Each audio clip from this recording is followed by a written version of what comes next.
Boa tarde. O nosso projeto de pesquisa se intitula Análise de Investigação Geotécnica Direta na região de Morros do bairro Nereu Ramos, na cidade de Jaraguá do Sul, Santa Catarina. Eu sou a Gabriela, estudante do curso de Engenharia Civil da Católica e bolsista pelo CNPq. Sou o Gabriel, estudante de Engenharia Civil na Católica, estou no sexto semestre e sou bolsista do Uniedu. A nossa orientadora é a professora Maureen Soder. Eu me chamo Beatriz Mendonça Lopes, eu sou acadêmica do curso de Engenharia Civil da Católica de Santa Catarina. A estrutura do nosso trabalho está dividida em 6 partes. A primeira é a introdução, que a gente traz uma justificativa do porquê fazer esse estudo, né? Segundo é a fundamentação teórica, que são os conhecimentos básicos que nós utilizamos para desenvolver o estudo. O terceiro é a metodologia que nós utilizamos para alcançar os nossos resultados, que seriam a quarta etapa. Em quinto, é a conclusão que nós chegamos. E sexto, as referências bibliográficas utilizadas. Bom, a ocupação de áreas de risco no Brasil é muito comum e as consequências dessa ocupação, ela afeta o crescimento urbano da cidade e também o bem-estar de seus habitantes. Isso porque quando acontece algum tipo de movimento de massa ou inundação, enchente, os ocupantes dessas áreas de riscos, eles são muito mais afetados do que outras partes da cidade. O bairro Nereu Ramos, em Jaraguá do Sul, ele é composto por um relevo acidentado cheio de encostas de morro. E nos anos 2008 e 2010, devido aos altos índices pluviométricos, ocorreram movimentações de massa de terra no bairro. A pesquisa, então, ela gera uma discussão importante sobre a viabilidade de ocupação dessas regiões e também das demais regiões que são consideradas de riscos e afetadas por deslizamentos na cidade de Jaraguá do Sul. Jaraguá do Sul encontra-se em uma região montanhosa, sendo cortada pelo rio Itapocu, que cruza a cidade. O relevo de Jaraguá do Sul é fortemente acidentado, sendo que mais de 50% da sua área é regiões de encosta. Na década de 90, apenas 21,3% da sua área era considerada urbanizada. Porém, na década de 70, ainda antes, houve um grande crescimento populacional na cidade, o que obrigou a cidade a se expandir, mesmo não tendo as condições necessárias. As populações começaram a migrar para regiões de risco, como encostas de morro e margens de rios, porém sem fazer um estudo prévio antes para verificar as condições do local, se era ou não habitável. Sobre as inundações e deslizamentos.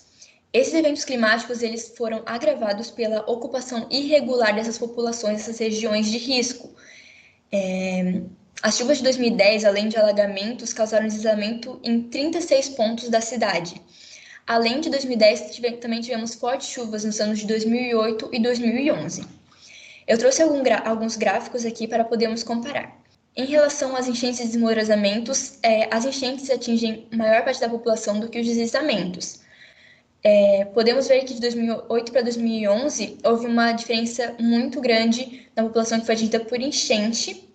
Em 2011 foi muito maior do que em 2008, porém os desmoronamentos aconteceu o inverso. Elas diminuíram, porém não tanto quanto a proporção que aumentou, né, a população atingida pela enchente. Os bairros atingidos pela enchente também eu tenho aqui nesse gráfico do meio. Embora Nereu Ramos não seja uma região muito próxima dos rios, ela ainda assim foi bem atingida, né, pelas inundações. Porém, o centro foi o bairro mais atingido porque justamente é ele que é cortado por rios, né? Tem muitos rios que passam pelo centro inteiro. E pelos bairros atingidos por desmoronamentos, já vemos algo diferente. Vemos que Nereu Ramos se destaca, é o bairro que foi mais atingido justamente por ser um bairro em região de morro. Olá, meu nome é Guilherme, sou bolsista na Católica de Santa Catarina e também estudante de Engenharia Civil. Vou apresentar a vocês alguns dados pluviométricos acerca da cidade de Jaraguá do Sul e Joinville. Tendo em consideração que no ano de 2008 e 2010, que ocorreram as enchentes e os deslizamentos, não tínhamos ainda dados meteorológicos em Jaraguá do Sul. Os dados de Joinville e Jaraguá do Sul atuais são muito parecidos. Como podemos observar aqui, as temperaturas máximas e mínimas As linhas em vermelho são de Jaraguá do Sul e em azul são de Joinville. Aqui também tem outro gráfico da chuva mensal média, que é o que nos interessa, deste ano. Podemos observar que as linhas de Jaraguá do Sul e Joinville são muito parecidas, estão sempre juntas. Enfim, aqui estão condições meteorológicas que observamos no ano de 2008, onde foi um período de enchente, e peguei especificamente o mês de novembro, que foi o mês em que teve as enchentes e os deslizamentos. Como podemos observar, foi um período muito chuvoso. Aí onde está verde claro seria uma chuva moderada e verde escuro seria chuva forte. Então podemos observar que exatamente no dia 22, que foi o dia em que estava o ápice da calamidade, foi um período de muita chuva e inclusive granizo, né? Como podemos observar nas imagens. Aqui também tem os dados de 2010, do ano de 2010. Podemos observar ali que no mês de janeiro, fevereiro, março e abril foi um período muito chuvoso, com muita chuva forte, também granizo, muita trovoada. A consequência de muita chuva, de muitos milímetros de chuva que caíram sobre Jaraguá do Sul, acarretaram tanto na enchente quanto nos desligamentos. São um dos principais causadores dessas calamidades foi a chuva. No ano de 2010 ocorreu ali em abril as enchentes. Então, a consequência de toda essa chuva acumulada foram as enchentes e os deslizamentos. Então, se tratando de deslizamentos, segundo Hyland e Bobrovsky, os autores do Manual de Deslizamentos, um deslizamento pode ser caracterizado como um movimento de descida de rocha, solo ou de ambos em um declive. De acordo com a NBR 6484, que normatiza o SPT, o princípio dele é a perfuração e cravação dinâmica de um amostrador padrão, a cada metro, para determinar o tipo do solo, o seu índice de resistência e também para observar o nível do lençol freático presente naquele terreno. Os dados obtidos pela sondagem do método SPT são gráficos, tabelas e um perfil geológico construído com base nesses registros, o que auxiliam a gente ter uma melhor situação daquele solo. A área do bairro Nereu Ramos escolhida para caracterizar a resistência do solo através do SPT foi essa que está constando aqui nesse mapa, e como a gente pode ver, ele é bem numa encosta de morro, o que é bom para os nossos estudos subsequentes. O ensaio SPT é um método de simples reconhecimento do solo.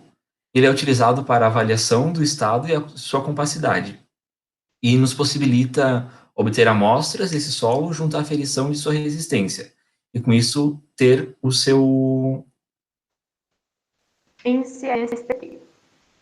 Aqui na figura 2, a gente tem uma foto do ensaio realizado no terreno em que a gente executou o ensaio. Bom, como que funciona esse ensaio, então? É posicionado um amostrador padrão e toda a composição de cravação e demarcado um segmento de 45 centímetros, que é subdividido em 3 lances de 15 centímetros cada. O nosso índice de resistência à penetração, NSPT, ele é calculado pela soma do número de golpes necessários para a cravação do amostrador nos últimos 2 segmentos de 15 centímetros. A penetração desse amostrador ela ocorre por impactos sucessivos de um martelo, que é solto de uma altura de 75 centímetros.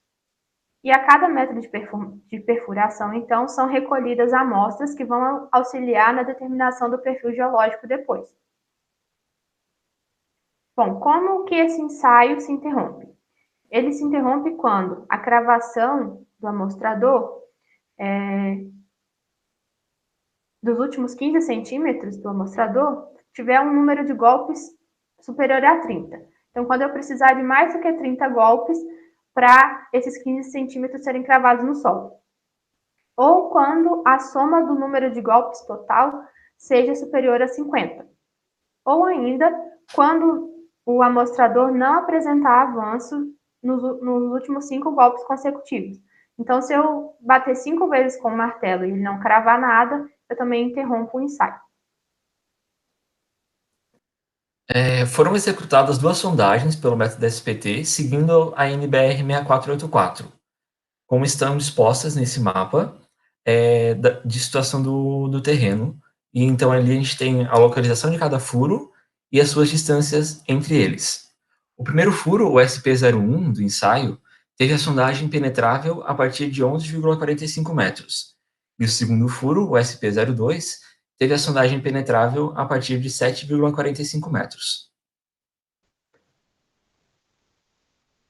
O perfil desse solo estudado nos gerou um gráfico munido de várias informações em função da sua profundidade, como, por exemplo, o índice de resistência à penetração do solo, que é o NSPT, a classe geológica, que foi retirada através das amostras de solo que nós obtivemos durante o ensaio, o perfil geológico, que é o gráfico que apresenta a profundidade das diferentes camadas naquele solo, e a classificação do material presente nessas determinadas camadas.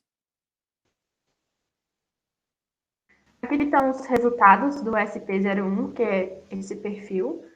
Então, a gente tem aqui a relação da profundidade, como nós vimos lá, o primeiro furo ele só foi até 11,45 metros. E aí aqui tem a classificação do material de cada uma dessas camadas. Em seguida, aqui a gente tem o número de golpes por cada segmento de 15 centímetros e o NSPT, que é o nosso índice calculado pela norma. E também aqui um gráfico simples que relaciona o NSPT com a profundidade encontrada. Temos o mesmo gráfico gerado para o furo SP02, que também relaciona a profundidade, o tipo de material encontrado em cada amostra, os números de golpes, o NSPT e a relação do NSPT, que é o índice de resistência do solo, com a profundidade que ele chegou. O solo encontrado nesse terreno, ele se classifica aluvionar. Nós pegamos essas classificações individuais dos perfis e fizemos uma homogeneização e chegamos na conclusão de que o solo se encontra como aluvionar. De acordo com o Caporrino 2014, esses solos eles provêm de decomposições de materiais transportados e também depositados pelos cursos d'água. Ele é um solo que tem predominância de silt e conta com a presença de areia e argila também na composição. Esses solos aluvionares, eles podem ter mais de um tamanho de partículas e no caso desse terreno é predominante o silt. Esses solos eles são geralmente muito moles e inconsolidados, então eles desfavorecem a resistência ao cisalhamento no local. A matéria orgânica encontrada também nessas camadas diminui a resistência ao cisalhamento e favorece a compacidade do material, o que leva a afundamentos na superfície ou até mesmo deslizamentos de terra. E se esse solo se encontra em regiões planas, o risco não é tão preocupante. Porém, se o mesmo estiver ocupando áreas inclinadas, como é o caso do nosso estudo, que se encontra próximo aos morros ali do bairro Nereu Ramos, e tem a presença de grandes precipitações, os riscos de deslizamento são iminentes. Então, como a gente pode concluir, o solo que a gente analisou, realmente, ele é um solo que não tem muita capacidade de resistência, e com esses índices pluviométricos aumentados, ou até mesmo pela gravidade, ele pode ocorrer deslizamentos de terra, e é um solo que ele facilita ainda esses deslizamentos ocorrendo. Aqui estão as nossas referências bibliográficas utilizadas no estudo. Muito obrigada. Obrigada ao CNPq e à Unedu por possibilitarem a realização dessa pesquisa e também à Católica de Santa Catarina e a nossa orientadora, professora Mauri. Muito obrigado.